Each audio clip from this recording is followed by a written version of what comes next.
Capítulo 2, parte 16. O médium e a crítica.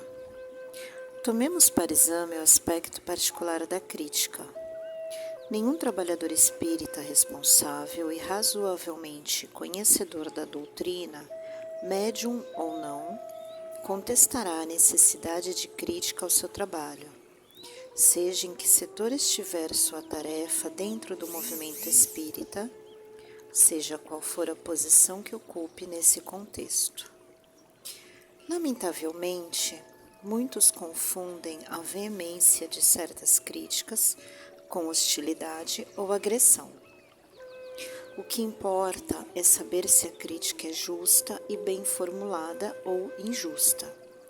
Se a reconhecemos como justa, por mais que doa e atrite com nossa vaidade, é preciso levá-la em conta, mesmo porque estamos longe da infalibilidade. Ninguém pode, se deseja êxito em sua tarefa, deixar de considerar a crítica justa e até mesmo a injusta. É indiscutível que a crítica é necessária ao aperfeiçoamento do nosso trabalho, das nossas faculdades e de nós mesmos como seres humanos, ainda que a vaidade saia com algumas equimoses e arranhões. O médium tem de contar com a crítica ao seu trabalho e deve mesmo desejá-la.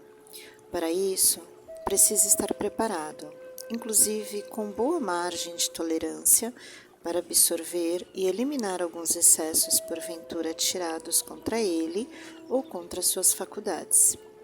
A ausência de crítica lhe será desastrosa, fatal para sua mediunidade e para a programação que, obviamente, ele tem a cumprir com o exercício de suas faculdades. Isto assume incontestável relevo durante o período de treinamento, em que ele estuda não apenas a teoria da mediunidade nos livros indicados, mas também os mistérios, segredos e tendências de suas próprias faculdades, ao vivo, à medida que elas começam a emergir e depois a definir-se. Sua posição não é das mais fáceis, e daí tantas quedas e fracassos, ao mesmo tempo em que ele é o agente de estudo, ou seja, a pessoa que estuda a teoria e a prática da mediunidade. Ele é também objeto de estudo. É parte integrante do fenômeno, uma vez que tem que estar atento ao que se passa em seu íntimo e como funcionam nele, não apenas nos livros, os mecanismos das manifestações. Daí ser tão importante fazê-lo em conjunto com outras pessoas responsáveis e suficientemente esclarecidas sobre os problemas suscitados, a fim de que possa contar com o apoio, a assistência e até depoimentos críticos. Gente em estado de lucidez e vigília, enquanto ele está mediunizado, que deve ter, por isso, melhores condições de ajudá-lo a examinar os fenômenos. Esta é uma das muitas razões pelas quais não se recomenda o treinamento mediúnico solitário. O trabalho precisa ser feito em grupo, para que, retornando à sua condição normal de vigília, possa o médium colher os depoimentos daqueles que presenciaram as manifestações e desejam dispostos a analisar com ele o ocorrido. Só assim poderão ser identificados e solucionados os problemas emergentes e corrigidas as práticas inadequadas. O médium precisa, pois, estar convencido de que pode depositar confiança naqueles que o cercam, não apenas para entregar-se descontraidamente ao trabalho, como para debater seu resultado posteriormente, a fim de programar correções e ajustes que visem ao aperfeiçoamento de sua mediunidade. Há, portanto, evidente e indiscutível necessidade de exame crítico de cada fase ou etapa nesse trajeto que costuma ser acidentado.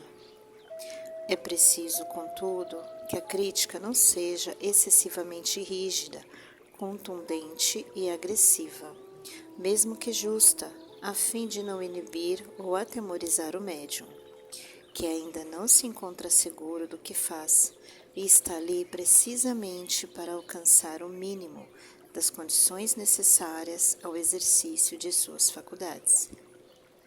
Ao contrário dos médiuns presunçosos, que se julgam infalíveis e consideram inferior e errôneo tudo o que deles não provenha, e dos médiuns orgulhosos que envaidecem das comunicações e acham que nada mais têm que aprender no Espiritismo, ou dos suscetíveis que se magoam ante as críticas ou zangam-se com a menor contradição.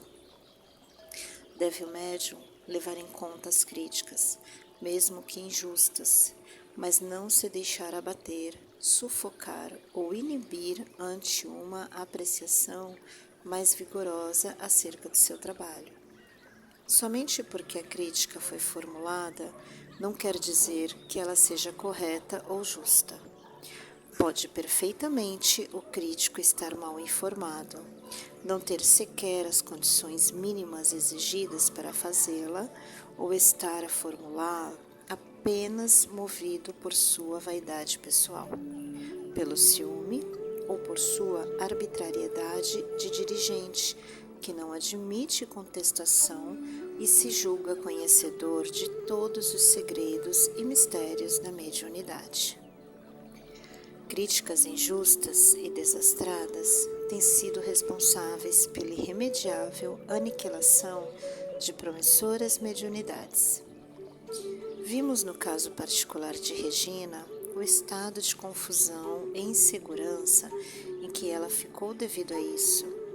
Diziam-lhe com severidade que não podia sequer permitir que os espíritos manifestantes contestassem os argumentos do doutrinador ou expusessem suas próprias ideias. Quanto às páginas psicografadas, não deveria permitir que eles assinassem as comunicações com nomes conhecidos e respeitáveis.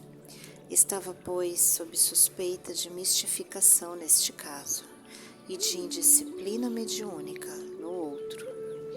Em ambos ficou implícita a suspeita de que estava à mercê de espíritos desajustados, porque sua própria mediunidade era descontrolada. Na sua inexperiência, ela até chegava a admitir que alguma coisa deveria ser feita para corrigir aquilo que os dirigentes do grupo consideravam desvios tão graves. Mas como fazê-lo? Isto ninguém lhe dizia. Também não debatiam o assunto com ela. Limitavam-se à crítica, que nas circunstâncias assumia a condição de uma censura. Afinal de contas, ela era veículo das manifestações e fenômenos, não a mente ou a vontade geradora deles. No caso do soneto de Alta de Souza, por exemplo, era de admitir-se que o texto ficava em observação ou até mesmo sob suspeita, por se tratar de médium que até, embora com faculdades bem desenvolvidas, era naquele grupo uma iniciante. Não havia, contudo, uma boa e lógica razão para colocá-la sumariamente sob suspeita apenas porque tivera a infelicidade de receber um soneto assinado por Alta de Souza ou uma comunicação subscrita pelo doutor Bezerra de Menezes. Os textos precisavam ser analisados com muito cuidado, atenção e severo espírito crítico. Tudo bem, a médium e sua produção psicográfica poderiam e deveriam ficar sob observação por algum tempo, durante o qual toda sua produção mediúnica fosse examinada com rigor quanto aos aspectos formais e de conteúdo doutrinário e ético.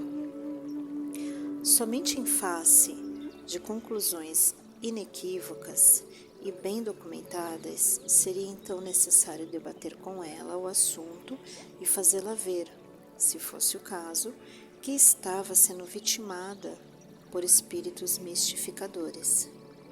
Mas não apenas isso, recomendar-lhe procedimentos e cuidados que eliminassem envolvimentos indesejáveis. Mas isso tudo à vista de um conjunto bem definido de elementos demonstrativos, como, por exemplo, se os versos de alta não representassem nada do seu estilo, a métrica estivesse errada, as rimas inadequadas ou forçadas, o ritmo nada tivesse a ver com o que os seus poemas habituais, nem as imagens fossem as de seu estilo pessoal.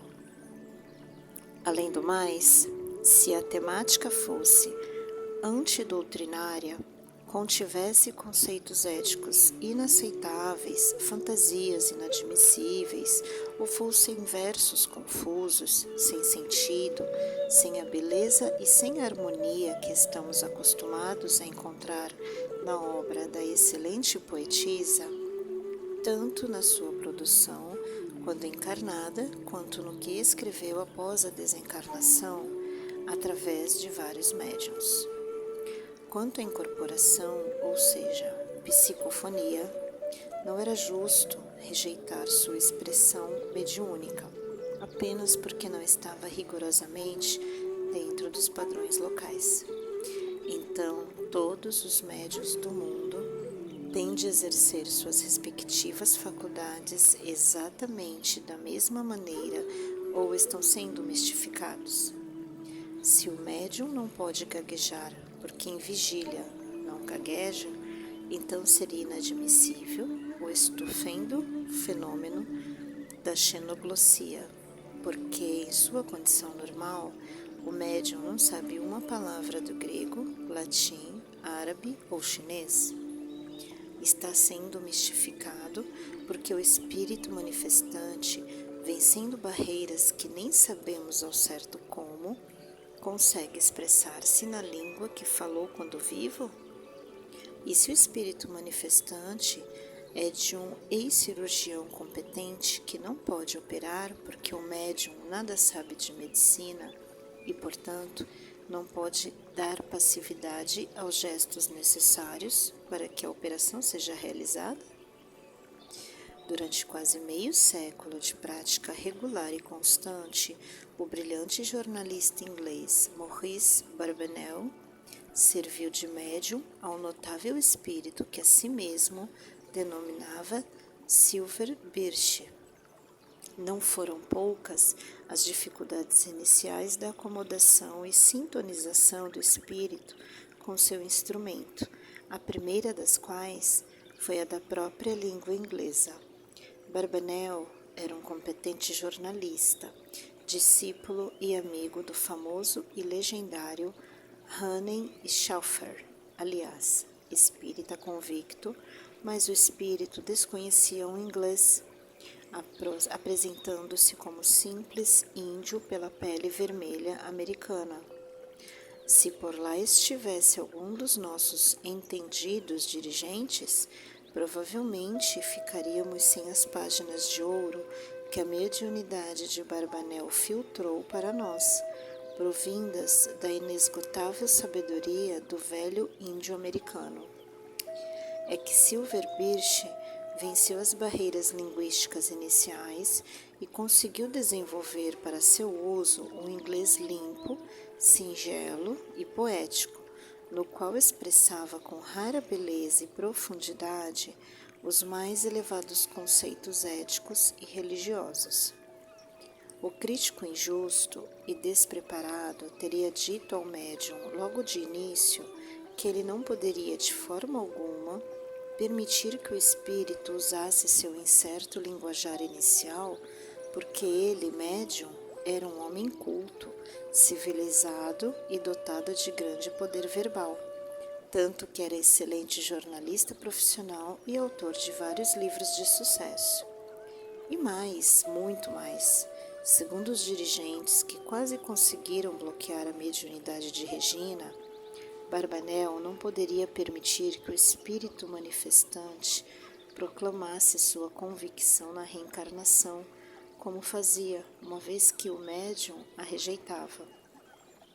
mesmo após 40 anos de convivência com Silver Birch, apenas conseguiu aceitá-la como eventualidade possível, mas não necessária e muito menos obrigatória. Silver Birch, dotado de paciência, bondade e sabedoria, respeitava o ponto de vista de seu médium, mas continuou pregando a reencarnação através dele. Fica uma pergunta no ar. Por que então Silver Birch, dono de tão ampla sabedoria, não assumira outra postura e não falava de outra maneira, sem os modismos e imagens do índio? Certamente tinha razões para isso. O importante é analisar e estudar criteriosamente o teor de suas belíssimas exposições e a pureza de seus conceitos, tudo isso formalizado na clareza meridiana de sua linguagem peculiar. A segurança e a finura com as quais passou a manipular a língua inglesa ao cabo de alguns anos foram admiráveis. Nenhum termo erudito, nenhuma intenção de enfeitar, de complicar ou de mostrar como mero criador de frases de efeito. Linguagem antologicamente simples, fácil e bela, como instrumento de um espírito lúcido e moralizado. No entanto, ele se dizia apenas um porta-voz de outros que se estavam, afirmava ele, muito acima dele. De minha parte, sempre achei, e não vejo como e por que mudar de ponto de vista, que ele se mantinha naquela identidade para que pudesse transmitir na linguagem singela de que parece ter tido o segredo, complexidades e belezas que de outra forma estariam soterradas debaixo da erudição obscura e desnecessária, pois a verdade é simples e é por isso que os simples têm acesso a ela e não necessariamente os eruditos, como dizia Cristo. É que os eruditos costumam confundir o simples com o simplório e o profundo com o obscuro. Tais reflexões demonstram para nós as dificuldades encontradiças no caminho do desenvolvimento correto da mediunidade. Ao mesmo tempo em que precisa da crítica, pois sua ausência total seria prejudicial ao médium, deve ele também precaver-se em relação à crítica exagerada, contundente e principalmente injusta, para que não venha esta última sufocar suas faculdades nascentes ou criar inibições insuperáveis devidas à insegurança e desconfiança em relação a si mesmo e aos fenômenos que por seu intermédio ocorrem. O médium tem de estar atento, de outro lado, quanto ao elogio indiscriminado, bajulador e desejoso de elevá-lo à categoria dos semideuses.